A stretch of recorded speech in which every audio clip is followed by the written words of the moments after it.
efectivamente. En un lugar de pelota.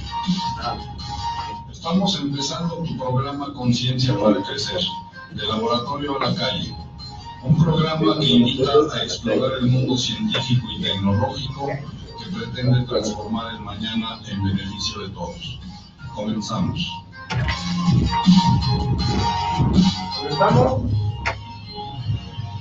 Comenzamos en 4, 3, 2.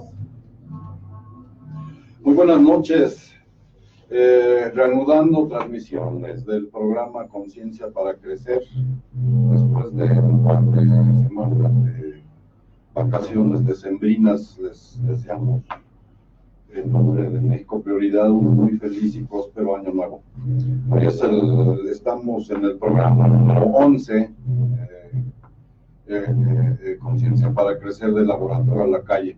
Y estoy muy contento que inicie el año con la presencia de un muy buen amigo mío, el doctor José Luis Hernández Rebollar. Bienvenido, José Luis. Muchas gracias. Muchas gracias por aceptar la invitación. Gracias a ti, Carlos.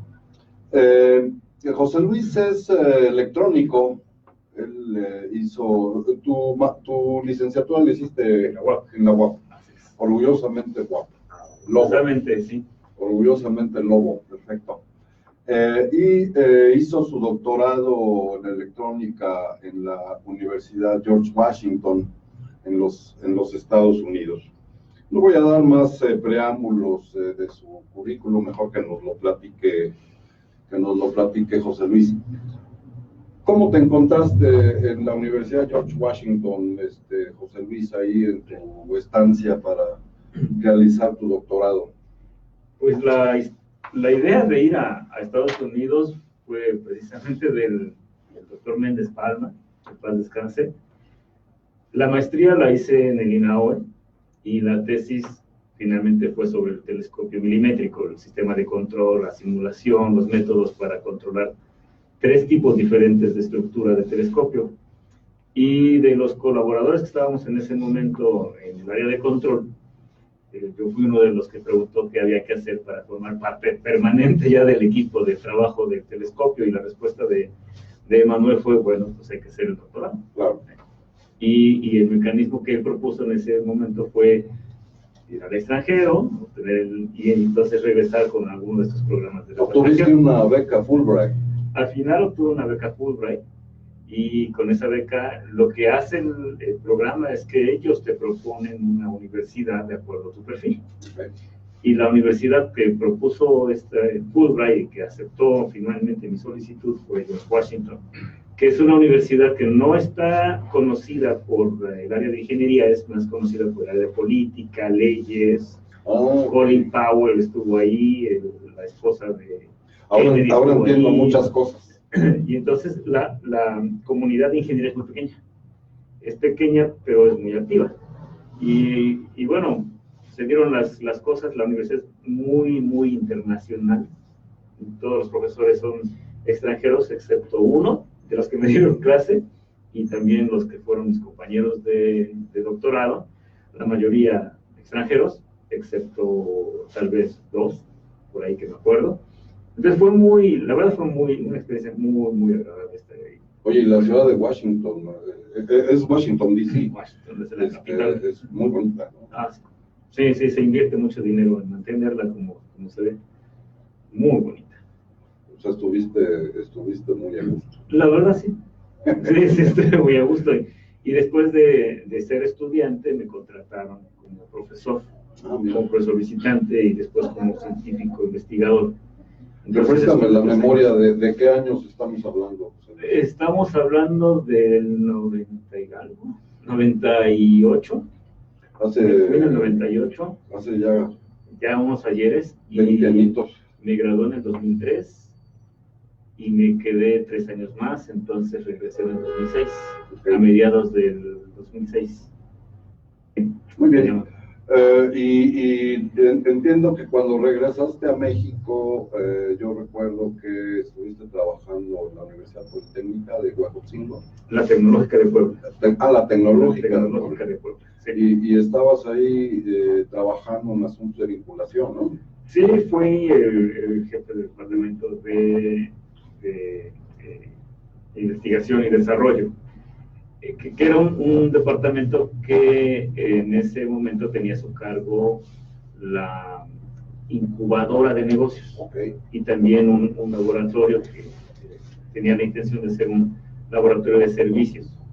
Entonces yo llegué a la Universidad Tecnológica con esta formación del doctorado y ese tiempo que estuve en Washington como profesor, que es muy diferente a la forma en que se hacen las cosas en la Universidad Mexicana. Entonces, a ver, ¿por qué? Regresemos tantito. Bueno, el asunto es que mientras estuve en la universidad como profesor, tuve un financiamiento para investigación. Y entonces me tocó, pues, hacer toda la parte de administración del fondo que yo tuve, y era muy sencillo, muy simple, porque el único responsable del gasto, pues, era yo. La única persona que decidía en qué se gastaba o no se gastaba el recurso era yo. Y la única persona que firmaba algún documento que respaldaba el gasto, pues era yo. Así es que a la hora de que se pedían cuentas y de que a ver, falta dinero, sobra dinero, o estuvo mal gastado, pues soy yo. Entonces me pareció una forma muy simple, muy eficiente de gastarse el dinero. En cambio aquí son 37 firmas por todos lados, ¿no? Sí, y con copias, ¿no? Y con copias, exactamente. Entonces yo venía con esta inercia de hacer cosas. Inclusive me tocó, por cuestiones del destino, que en la facultad, en la Escuela de Ciencias Aplicadas donde yo estaba, se empezara con la protección industrial de las patentes. Existía una oficina de patentes en la universidad con muchos años, pero era del área de medicina. La tesis que yo realicé tenía una parte patentable y la presenté a la oficina, pero como la oficina se encargaba más de asuntos de salud, me dijeron, pues está muy bonito, está interesante, pero no es algo que nos llame o nos interese, y me regresan a mí los derechos. Empiezo por mi cuenta, con la ayuda de un profesor, a hacer los trámites por mi cuenta, a pagarme un trámite inicial de patente en Estados Unidos. ¿Estamos hablando del guante? Del famoso guante Aceleró, ¿no? Perfecto. Que traduce lenguajes manuales a texto y voz. Y entonces el decano de la universidad se entera de que hay un guante que está saliendo en los medios, que salió en la tele, que salió en entrevistas de periódicos y demás, y entonces quiere saber de qué se trata y me busca. Digamos que yo leí un poquito el antecedente de este proyecto, pero seguramente nuestros escuchas no. ¿Por qué no nos defines un poquito, nos describes un poquito el proyecto, ¿no? Sí, en el... Es un desarrollo tecnológico que José Luis hizo justamente, como venía explicando, en su estancia doctoral en la Universidad de George Washington. Así, esa fue mi propuesta de tesis. La idea principal era establecer un modelo para poder interpretar el lenguaje de señas manual de los sordomudos, del lenguaje de señas norteamericano, traducirlo, detectarlo y traducirlo en voz y texto. Entonces las señas manuales se componen de diferentes cosas. Hay expresiones faciales, hay expresiones corporales y hay expresiones manuales, formadas por la forma de la mano, la posición de la mano y el movimiento de la mano. Y el tema me atrapó, tal vez por un asunto social, tal vez por un asunto de identificarse con la gente que no habla un idioma y que está metido en un ambiente en el que te pueden relegar si no hablas bien el lenguaje. Claro. Entonces, tal vez eso me atrapó, y me empecé a involucrar más en cómo se podía detectar por medios electrónicos la forma de la mano, las posiciones y los movimientos. Y lo propuse a mi asesor, le pareció que estaba interesante. Encontré que otras personas estaban haciendo lo mismo en el MIT, Instituto Tecnológico de Massachusetts, y entonces le interesó más a mi asesor. Vamos, siempre me pareció interesante. Y bueno, terminé desarrollando un modelo y un instrumento. El instrumento se compone principalmente de un guante que tiene sensores y de otros sensores en el codo y en el hombro para detectar posición, movimiento y forma de la mano.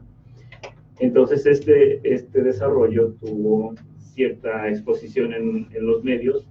Había un programa local en NBC, Canal 4, todavía no recuerdo, que llegó a la universidad y buscaba siempre algunos desarrollos para colocar en un programa de un segmento de un noticiero.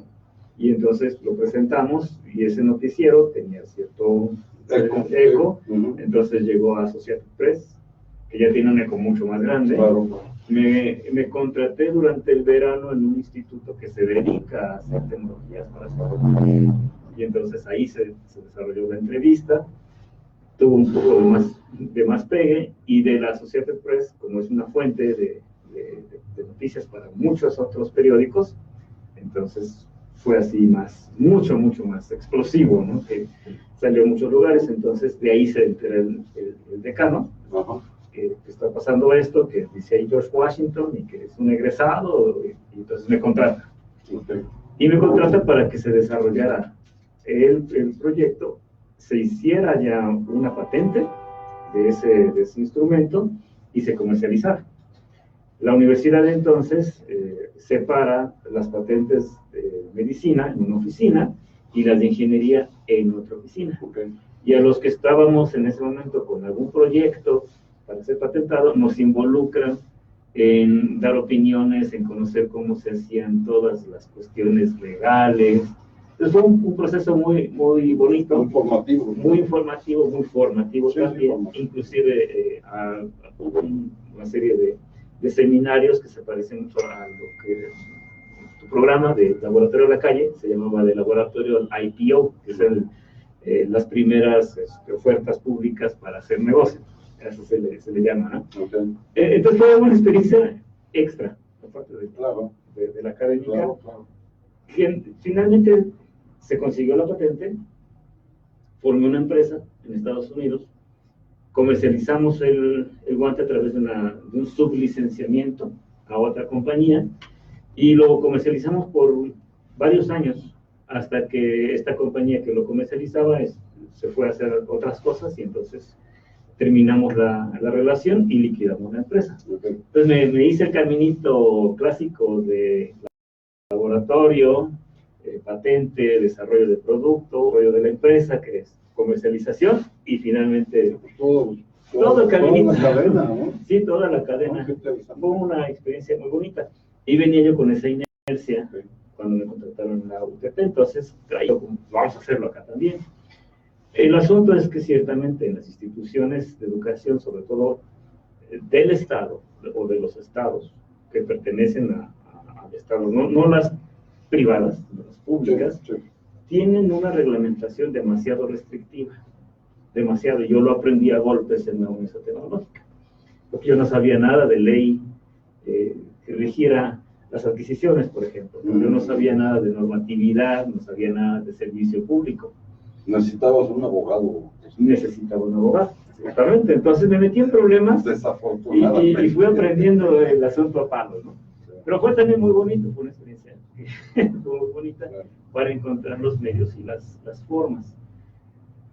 Coincidió que se lanzaba por aquellos tiempos la Ley de Ciencia y Tecnología, y lo que creo que me satisface es que estuve involucrado en la UTP en la formación del fideicomiso para investigación científica y tecnológica, que te permite entonces hacer lo que todo lo demás no te permite, que es pagarle a las personas que están involucradas en un desarrollo del fideicomiso sin que eso se considere un doble pago al salario. Entonces se le complica demasiado a las instituciones pagarle a los profesores un desarrollo o un servicio sin que se vea como una doble retribución.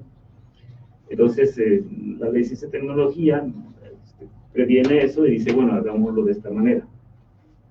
También el asunto de los conflictos de interés, el involucramiento en la comercialización de los propios desarrollos, aún cuando ya está en la ley, se vencieron los tiempos para llevar a cabo ciertos trámites que solicitaba la reforma a la ley y la nueva ley de responsabilidades administrativas, ¿no? Entonces, estaba involucrado en estos asuntos con la tecnológica, y bueno, finalmente se formó ese fideicomiso. No sé si se siguió operando, qué pasó finalmente con él, y empezamos a hacer cierta vinculación con la empresa, ¿no? Con la idea de que se pudieran hacer desarrollos. Aprovechamos estas convocatorias de los programas especiales de innovación, el famoso PEI de CONACYT. Y bueno, cuando salí de la Tecnológica de Puebla y me fui al INAOE, la idea es que ya saliera yo de lo administrativo y regresar a lo técnico, ¿no? De eso hablaremos en un momento. En realidad, ahorita que te estaba escuchando esta narrativa que hiciste, me vienen muchos comentarios, ¿no? Es decir, que tienen que ver con el marco normativo, ¿no? De cómo realmente parecen ladrillos estas reglamentaciones que impiden realmente la creatividad, no la creatividad misma, esa es propia de los científicos, de los técnicos, pero cómo llevar a la práctica esa creatividad es ese problema. Sí, ojalá que ahora que se está discutiendo tanto si va a haber un milagro en México o vamos a regresar a los 70s con la cuarta transformación, yo lo he estado leyendo, que están muy preocupados mis amigos científicos de qué va a pasar en el CONACYT, etcétera, etcétera. Además de que estén discutiendo que si la ciencia básica y que los paradigmas de la ciencia, etcétera, etcétera, ojalá discutan este tipo de cosas, en donde realmente creo yo que las burocracias que han estado al frente, no solo en el CONACYT, sino en la función pública y en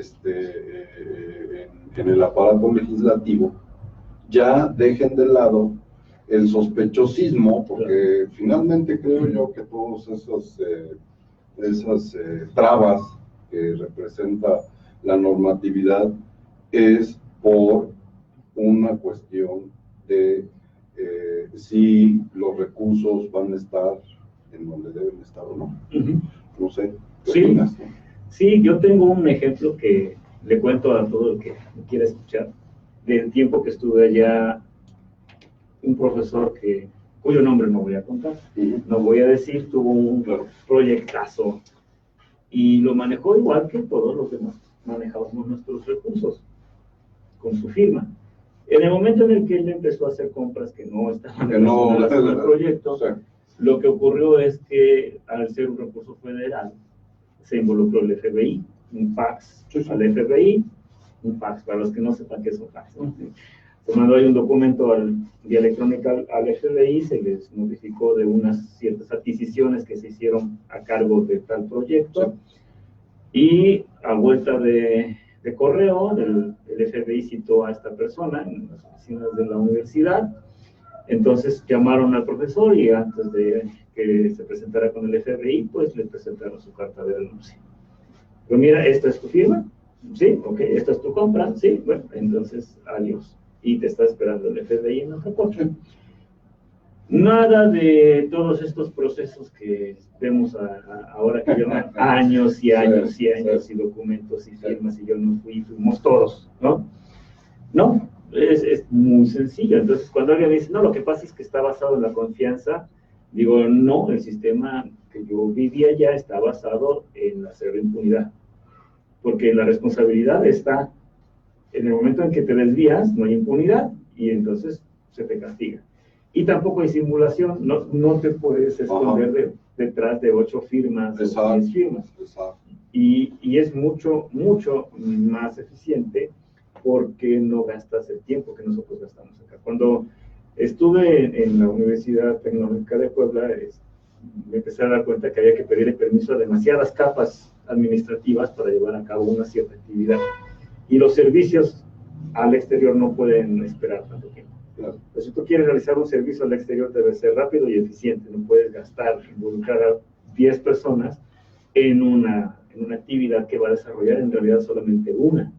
Pues ojalá se llegue realmente a un sistema eficiente de administración de la ciencia y la tecnología, en donde, como bien dices, sí, nos hemos quedado con la idea de que hay que llegar a un esquema de confianza.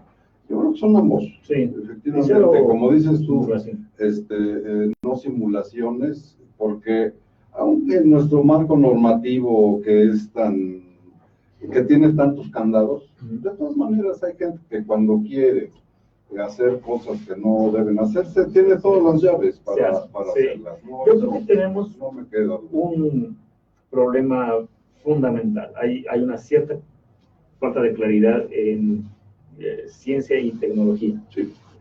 Yo estoy convencido que el asunto de la ciencia es una cuestión académica, pero el asunto de la tecnología es una cuestión económica.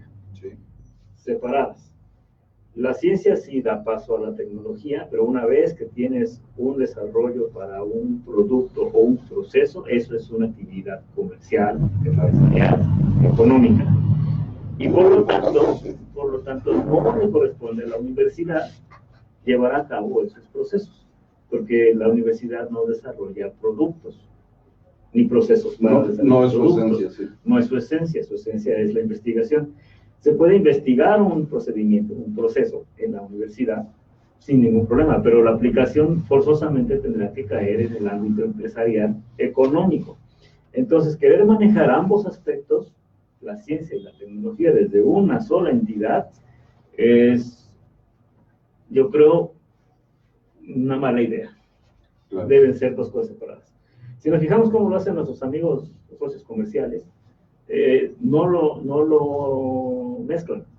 Las cuestiones de desarrollo tecnológico están manejadas por dependencias que dependen, pues, son dependencias de economía, de comercio, no de ciencia.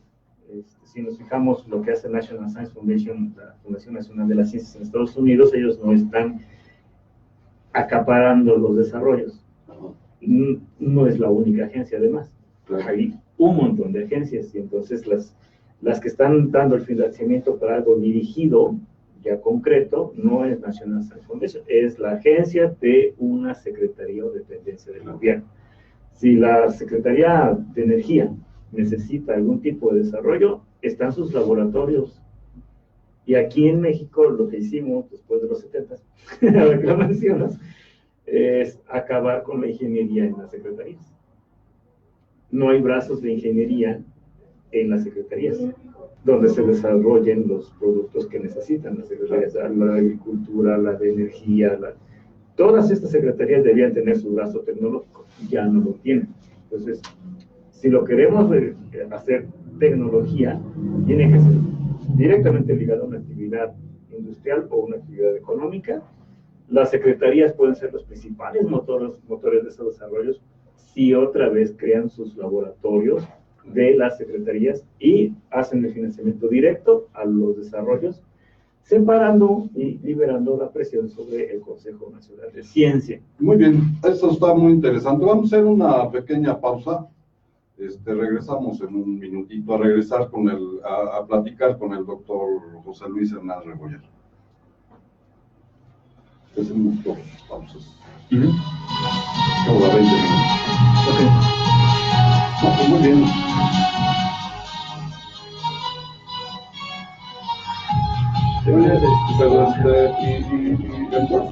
¿Cerraste esa empresa? Sí, sí, la cerré. No, la patente se le quedó a la universidad. Sí, ahí la universidad, igual que lo hizo la UAC, si tú quieres aumentar tu indicador con patentes, pon la lana. Ya, no te hagas más bola. Pon la lana y empieza a preguntar quién quiere. ¿Quién quiere patentes? Yo quiero. Si a alguno le pregunta, ¿y cómo vamos a repartir? Okay. ¿Qué te parece? 50% de lo que salga. 50% del sueño. Una banca para conocer al abogado de que cada día, nos renovamos en el Guantes dólares. Queremos su tiempo y espacio. México, prioridad. Tenemos una programática más variada e importante de la red. Y eso lo hacemos pensando solamente en usted. ¿Cómo recuperamos nosotros teníamos ya formada la empresa, les licenciamos los derechos de la explotación de la patente y luego se los licenciamos a alguien más. Entonces cobrábamos regalías de la comercialización y le pagábamos regalías a la universidad y nos hicimos un contrato de desarrollo. Nos pagaban el desarrollo como producto adecuado a lo que querían esta empresa y de ahí hacíamos nuestro dinero. De ese dinero no le pagábamos regalías a la universidad, solamente regalías por la comercialización del guante. Entonces no recuperaron en realidad lo que invirtieron de nuestras regalías. Quedaron por ahí como $9,000 pendientes de pago. Pero generaron una campaña de promoción muy fuerte en la que tenían a fulanito de tal y como patente tal. Y lo pusieron en autobuses, lo pusieron en paradas de autobús, lo pusieron en el Washington Bus. 2 o 3 estudiantes de maestría se inscribieron por esa campaña a la maestría. Y lo que cuesta la maestría pagó. ¿Continuamos? Continuamos en 4, 3, 2. Estamos de regreso en el programa Conciencia para Crecer del Laboratorio de la Calle. Estamos platicando con el doctor José Luis Hernández Rebollar sobre electrónica. Aún no hemos hablado de electrónica, hemos hablado de algo muy interesante que tiene que ver con la comercialización, con los desarrollos de la tecnología. Pues como decías, José Luis ha sido muy inquieto en estar trabajando sobre proyectos de desarrollo. Además del guante, ¿cómo le podemos decir en español? El guante computarizado para señas. Entiendo que tuviste otro desarrollo de una interfaz de ratón teclado para mejorar ergonómicamente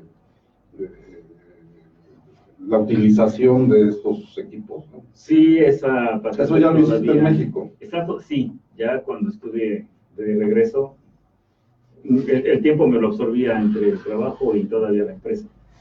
Entonces, me tardé un poquito en empezar con otros desarrollos, pero sí tengo 2 patentes concedidas ya.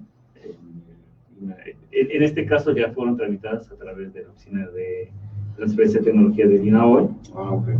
Y cuando me hicieron una invitación para participar con mi alma mater, dando clases en robótica primero, pues me surgió la idea de, utilizar también la convocatoria que hizo en aquel tiempo el rector para que quienes tuvieran un desarrollo lo patentaran en la universidad. Y entonces envié 2 propuestas y ambas están todavía en revisión. Todavía no ha sido concedida la patente. Yo espero que se conceda. Es un híbrido de ratón y teclado. La idea es que no despegues las manos del teclado para utilizar el cursor en la pantalla, sino que muevas el teclado también y no salgas de conexión y puedas seguir utilizando las teclas y el movimiento del teclado mismo gobierne el ratón. Entonces estamos esperando que el INPI ya se pronuncie para poder hacer lo que se tenga que hacer, ¿no? Repetir la historia. Vamos a ver qué pasa, ¿no? Si es que me da tiempo con todo lo demás que estamos haciendo. Ahorita vamos a ir a lo demás. Sí, habrá que ver, porque como te contaba, las cuestiones de las regulaciones y demás, espero que no se compliquen. Para el caso del guante, fue lo mismo. Yo estaba como estudiante, entonces la oferta era que cualquiera que quisiera podía patentar. La universidad se convierte en el ASAINI, ese es el nombre que en Estados Unidos, que aquí el equivalente es beneficiario de los derechos de la patente, y se reconoce como inventor a quien quien lo inventó. Sí, sus derechos de autor, su derecho moral de invención, ¿no? Aquí en México lo mismo, está la figura del inventor, su derecho, y está el beneficiario, puede ser el patrocinador, sí. Y quien finalmente tiene los derechos de explotación. Entonces, allá en George Washington lo que hicimos fue formar una empresa y entonces licenciar la tecnología de la universidad, comprarle pues los derechos de explotación.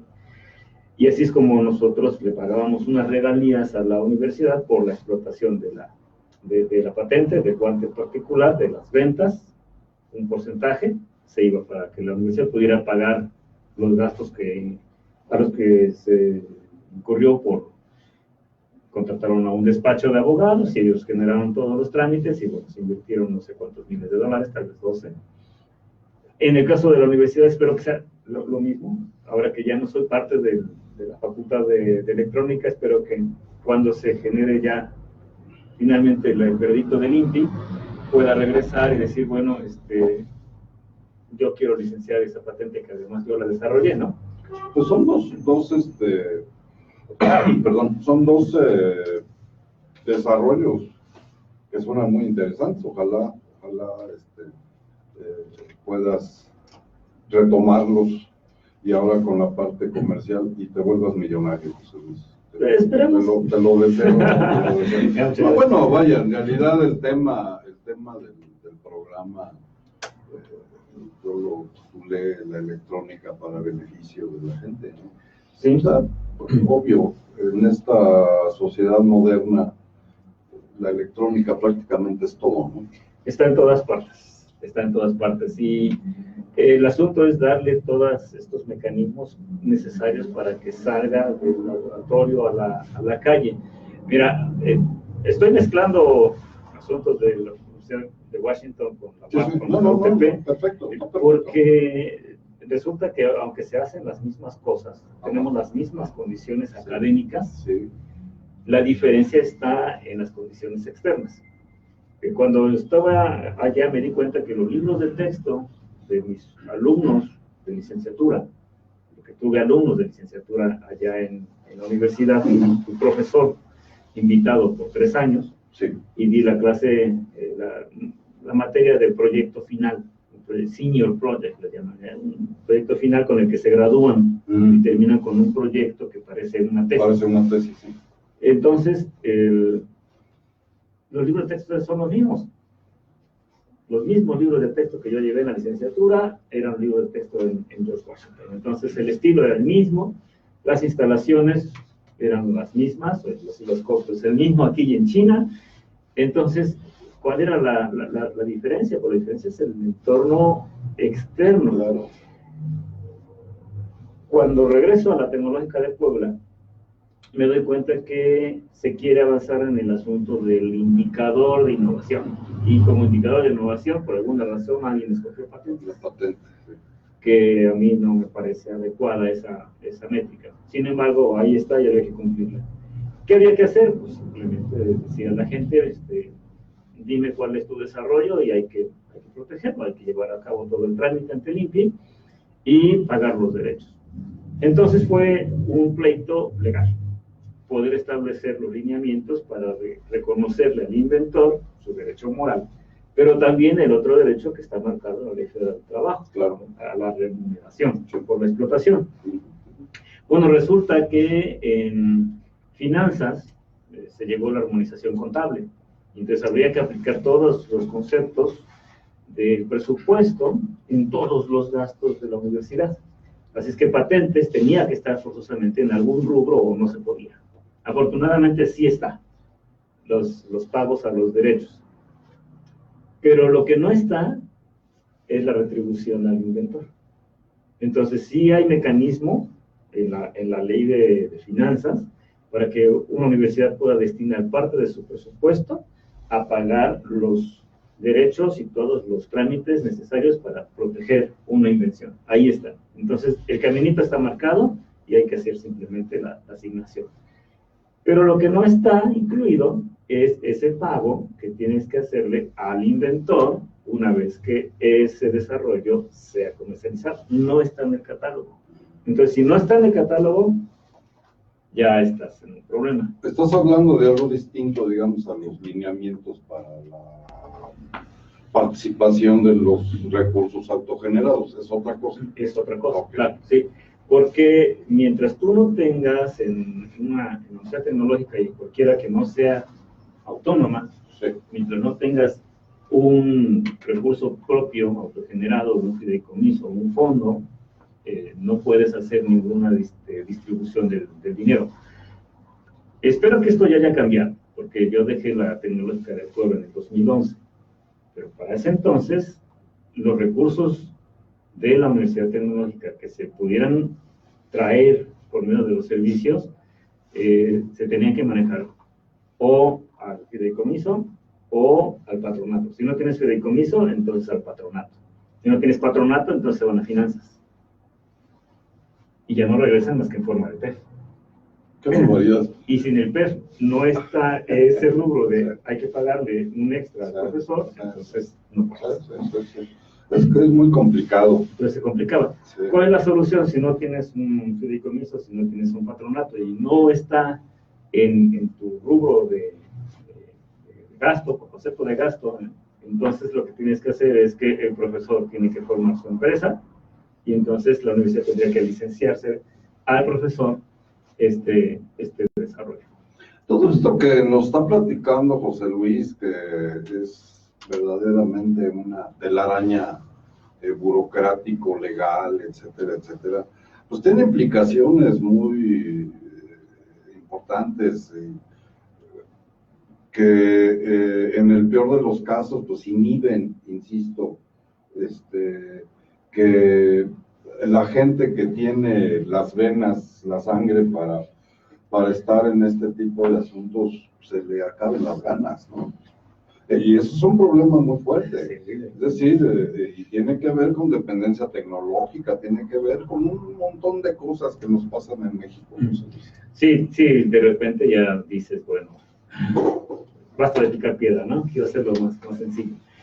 Pero, pues estamos aquellos que nos gusta compartir todas estas ideas y afortunadamente hay gente que las escucha. Sí. Y se ha podido, en algunos casos, ir haciendo las cosas menos difíciles. Mientras no cambie toda esta cuestión burocrática, sí va a ser todavía complicado, pero se están dando algunas cosas, ¿no?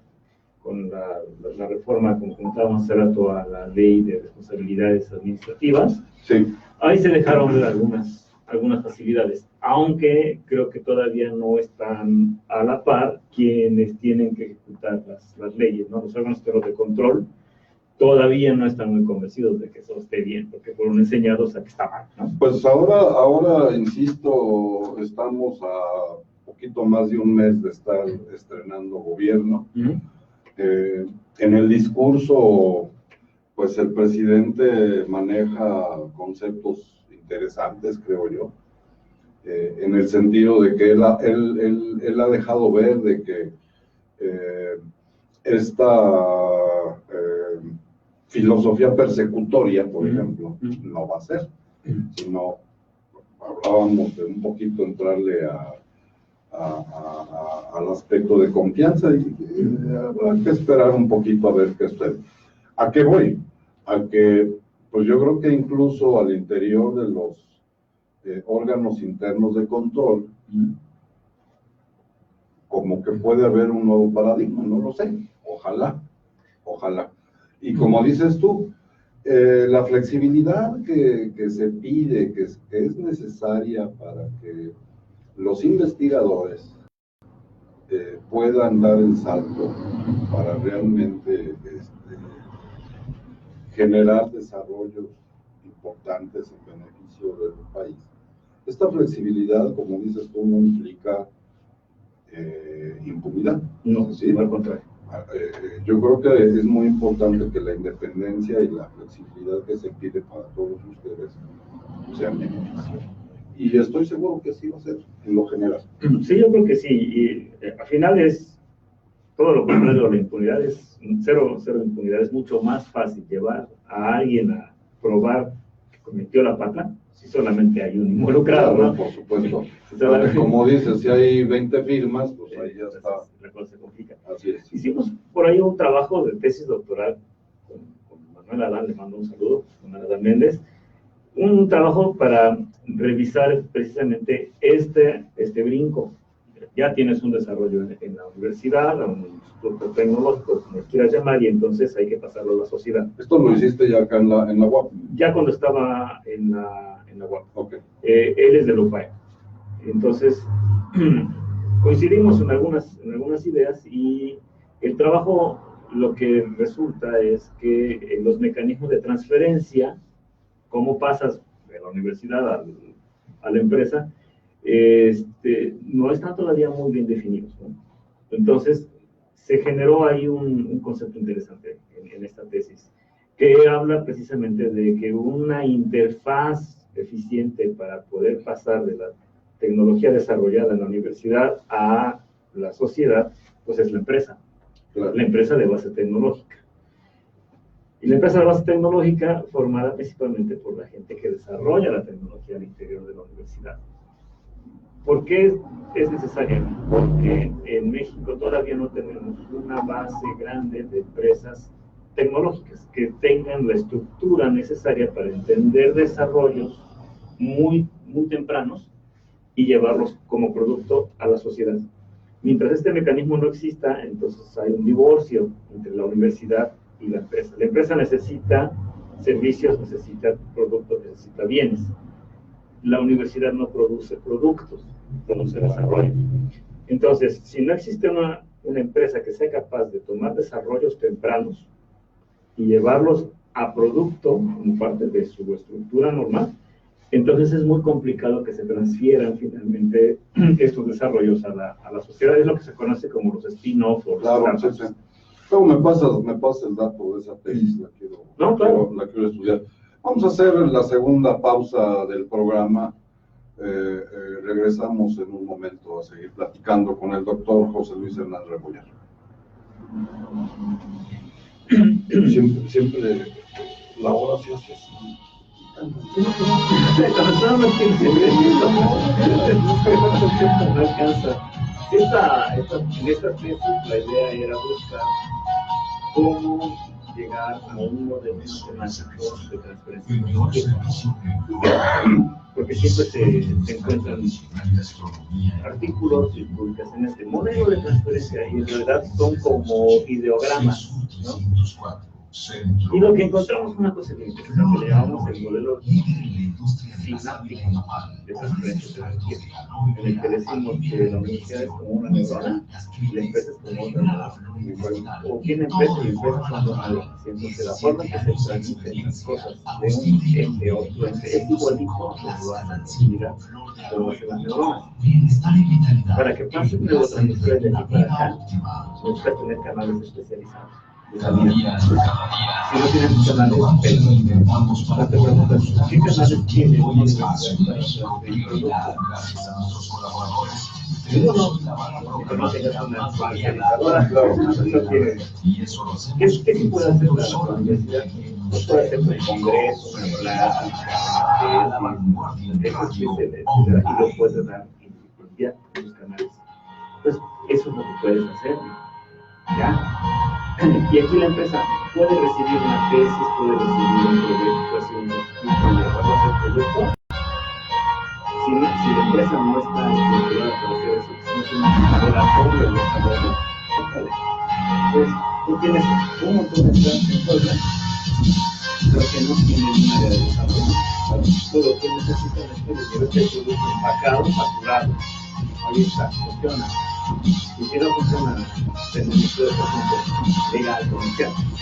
Pero si tú llegas con tu prototipo ahí, con tus cables, y te dicen, no, pero no puedo.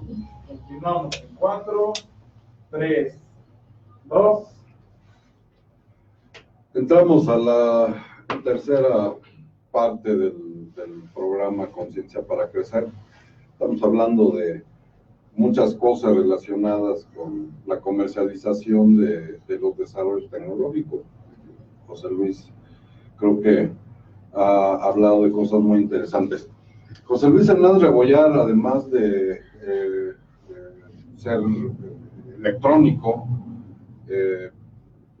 profesor en la UAP, y como ha comentado, metido en la administración de este tipo de asuntos, es el gerente técnico del Gran Telescopio Milimétrico. Y pues obvio, mi corazón siempre me llama a hablar del GTM, por obvias razones, y pues no puedo dejar pasar la oportunidad de preguntarle a José Luis, ¿cómo va el GTM? ¿Cómo está la ingeniería del GTM? Una vez que está completa su superficie primaria, los 50 metros, he tenido aquí a Miguel Chávez hace algunos días ya, que nos platicaba de los proyectos científicos. ¿Cómo está la ingeniería del GTM actualmente, José Luis? La ingeniería está apuntando a hacer una operación ahora completa con más instrumentos. Pasamos de 2 instrumentos, cuando yo me uní al proyecto en el 2011, había 2 instrumentos. Ahora hay 5 instrumentos instalados y ahí vienen más. Primeramente, entiendo que todos los sistemas están ya funcionando conforme al diseño. Sí. Que eso costó mucho trabajo. Eso costó mucho trabajo. Mucho trabajo, fue mucho tiempo. Un trabajo que se complicó en su momento. Había que rehacer varias cosas. Sí. Y entonces se convirtió en un asunto de pelearse contra el tiempo. También había un poquito para que entienda nuestro público escucha, José Luis. Las especificaciones técnicas de este telescopio son muy exigentes. Demasiado. ¿Por qué no describes un poquito cómo funciona el GTM y por qué, si un fierro está chueco, afecta a estas especificaciones?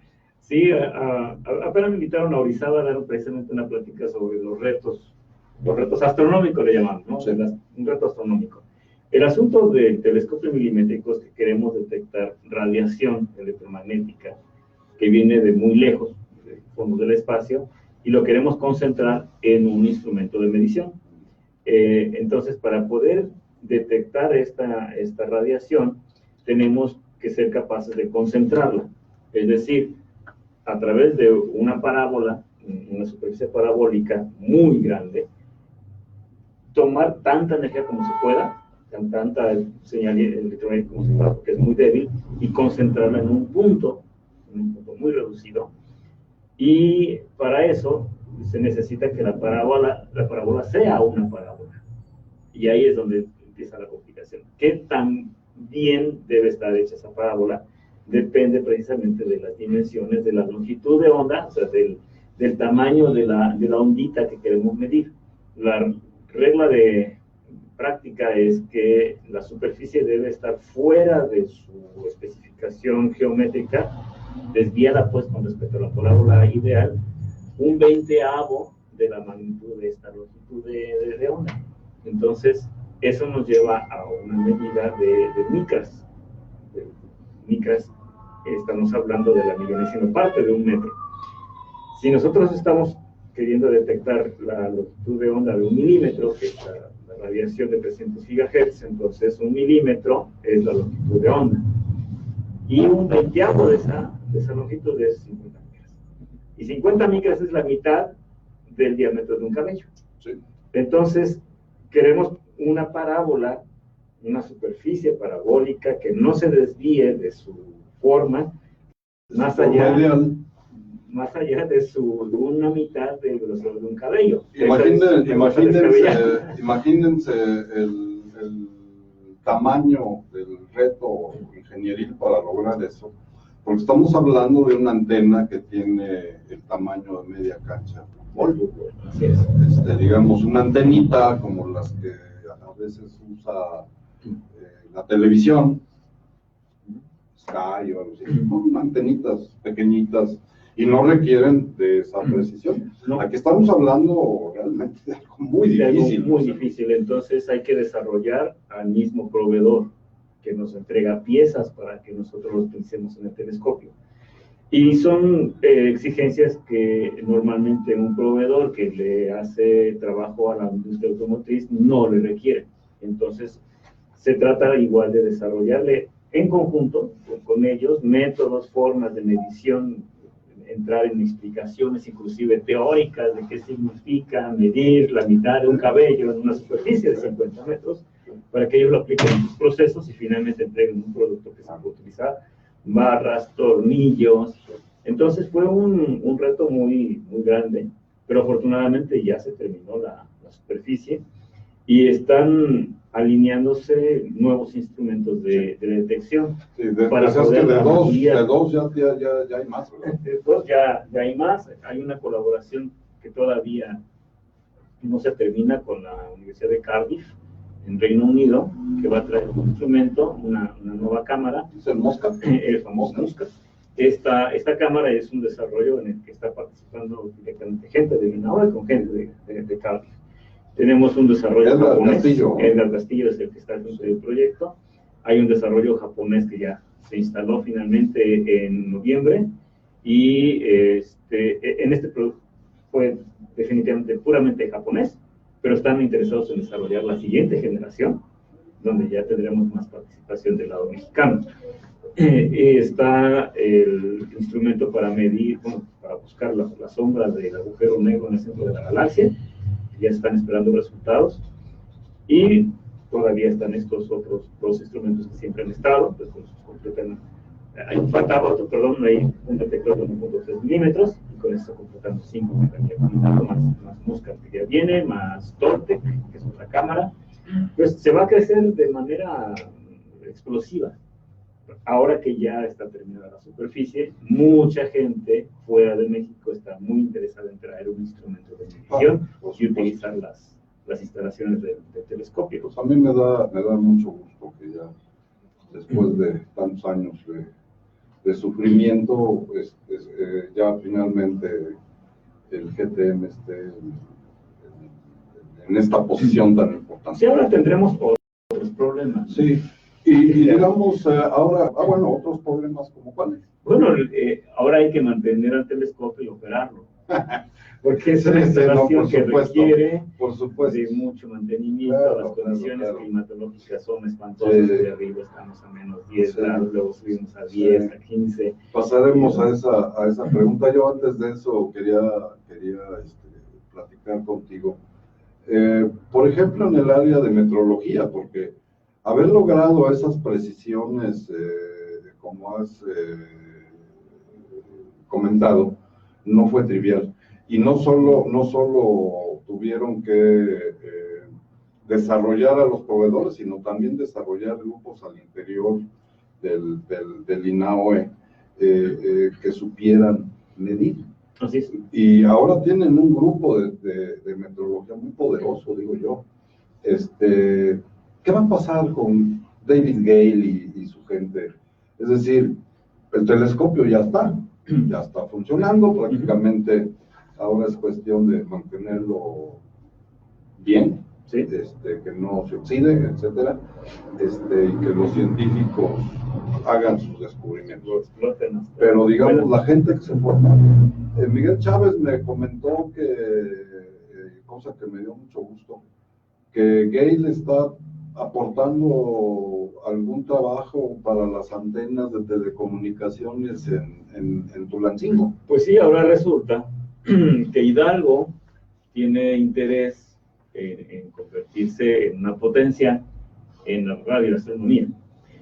Y entonces ya crearon inclusive algunos organismos, un organismo por ahí que nos invitaron a su puesta en marcha para que sea el organismo que mantenga y dé el soporte necesario para estas antenas que quieren convertir. Las antenas que utilizaron para las Olimpiadas del 68, el Mundial del 70, sí, están allá sin uso. Ya están fuera de operación. Las tiene fuera de operación, y el gobierno, a través de una oficina de información, hizo este trámite para que entonces las transfieran al gobierno del estado, y con un investigador, un investigadores de la UNAM de Morelia están buscando primero terminar con un estudio de factibilidad. El estudio de factibilidad empieza precisamente por la medición de la precisión de la superficie, y ahí el grupo de metrología de David Gale es el que va a estar responsable, es el responsable de hecho para determinar cómo está la superficie, si sirve o no sirve, y si sirve, para qué sirve, ¿no? Precisamente por las presiones de las que platicábamos. Igual y no pueda utilizarse para longitudes de onda milimétricas, pero sí centimétricas, ¿no? Entonces, ellos quieren ya hacer esto, y curiosamente no tienen una antena. Aquí en Puebla, y ahí va el reclamo, aquí en Puebla ya tenemos la antena, pero todavía no tenemos un organismo, una entidad que se encargue a largo plazo del mantenimiento y operación de esa infraestructura. O sea, es el telescopio milimétrico más grande del mundo. La misión ahora es hacerlo el más importante del mundo, ¿correcto? Y para eso necesitamos toda la parte administrativa y financiera. Es decir, estás hablando ya del observatorio del GTM. Sí, para mí, lo que yo he dicho es, el observatorio está, y está desde el 2011. Desde la primera luz hay un observatorio. Pero no tiene estructura funcional. Bueno, no funcional, seguramente sí, pero no tiene ninguna estructura orgánica formal, no tiene plazas, no tiene presupuesto asignado, un presupuesto regular, que eso se ha planteado desde el nacimiento del proyecto. Así es. Luis, y seguimos en las mismas, te estoy entendiendo. Sí, para mí es terrible. El telescopio es nuestro telescopio. La estructura física es el telescopio. Ciertamente es un telescopio que no tiene esta parte administrativa ya determinada. Es increíble que una inversión de prácticamente 2,000 millones de pesos no tengamos esa estructura administrativa y su presupuesto asignado regular para el tiempo de vida que, según recuerdo, es al menos 30 años. Al menos 30 años, eso es lo que se espera. Y de hecho, una vez que ya se logran observaciones a 1 milímetro, pues la gente que se encarga de estas cosas, David Hughes y demás, ya quieren hacer observaciones por debajo de 1 milímetro, claro. Y están pensando ya en la siguiente generación, ¿no? En observaciones de 0.8 y cosas así. Sí. ¿Y qué están haciendo al respecto? ¿Alguien está gestionando? Siempre se ha gestionado algo con relación a la creación del observatorio, pero ¿qué pasa actualmente? Sí. Entiendo que hay un consorcio, ¿no? Sí, hay un programa de CONACYT que no sabemos qué vaya a pasar con este programa, en el que se le pedía a los institutos que formaran grupos en los que cada quien aportara sus habilidades, su infraestructura, para resolver problemas regionales, y a eso se le llamó consorcio. Entonces, un consorcio, pues es esto, es un pacto, es un acuerdo, no es una nueva entidad, no es una persona, no forma una persona legal, no tiene personalidad jurídica, y entonces se formó el consorcio para poder financiar la operación del telescopio a finales del año pasado. Es para mí una transición. Es una etapa de transición en lo que se encuentra el mecanismo que sea con una personalidad jurídica propia. De otra forma, no lo vamos a poder conseguir. Un consorcio no tiene esa personalidad requerida, no puede contratar, no puede generar plazas, no tiene un presupuesto fijo. Entonces, se va a utilizar esta figura como una transición en lo que se gestiona. Yo le estoy echando el ojo al gobierno del Estado. Que así como Hidalgo quiere empezar, y ellos están empezando con la figura, curiosamente ellos están empezando con la figura jurídica antes de tener el telescopio. Nosotros ya tenemos el telescopio, nos falta la figura jurídica. Entonces creo que es el gobierno del Estado el que tiene que voltear a ver este telescopio, porque ya es un telescopio funcional, y generar entonces la infraestructura, la persona jurídica que se encargue ya de su administración a largo plazo. Porque finalmente es para Puebla es una ventana por donde nos van a estar mirando. Nosotros vemos al espacio, pero la comunidad internacional va a vernos a Puebla a través del telescopio. Lo que pase o que deje de pasar tiene ciertas repercusiones a nivel internacional, porque como te comentaba, Japón ya puso su instrumento y quiere que se utilice. El Reino Unido lo está terminando y quiere que se utilice. Y obviamente Massachusetts, que ha estado colaborando desde el inicio, quiere que se utilice. Entonces, si de repente llegamos nosotros con una batea de babas, de que, ¿sabes qué? No pudimos conseguir una estructura legal, y entonces no hay presupuesto y tenemos que cerrar. Entonces tenemos 3 países cuyas embajadas van a solicitar algún tipo de explicación, ¿no?